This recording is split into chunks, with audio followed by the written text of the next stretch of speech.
This mind blindness of people with an ASD can explain some of their difficulties with communication, and some of their apparently inappropriate behaviors. Stories. 1. A child who had learned to use a picture symbol of a drink when thirsty held the picture while standing next to the fridge in an empty kitchen, not realizing that the parent elsewhere in the house did not automatically know the child was thirsty. 2. An older child, at school, was suspected of naughty behavior when the teacher, on a hot day, asked, "Can you open the window, Fred?"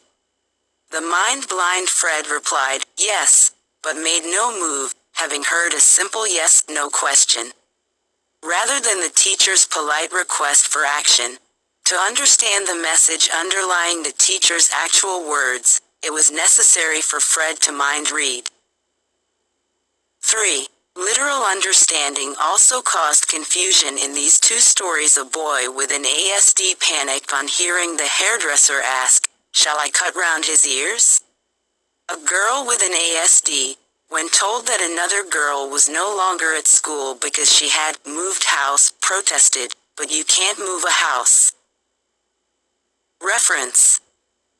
Baron Cohen, S. 1995. Mind Blindness, an essay on autism and theory of mind, Cambridge, Massachusetts.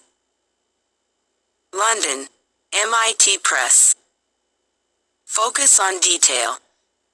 When processing information, most people tend to get the overall picture first, such as remembering the gist of a story rather than every detail. Uda Frith and Francesca Hoppe have described how people with autism seem to process information using a different style that focuses on detail, rather than getting a general and overall impression. They cannot see the wood for the trees.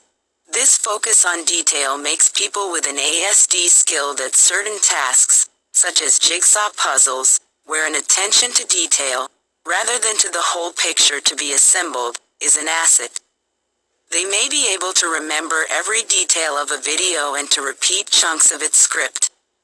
However, in other situations, a focus on detail can be overwhelming and may explain some of the sensory overload experienced by people with an ASD. Imagine seeing every detail of color and shape of every packet and tin in the supermarket. The person with an ASD may focus on, and be fascinated by, a small detail that seems irrelevant to people without autism. A small piece of fluff on the carpet, or a tiny spot on someone's neck. Focusing on detail, people with an ASD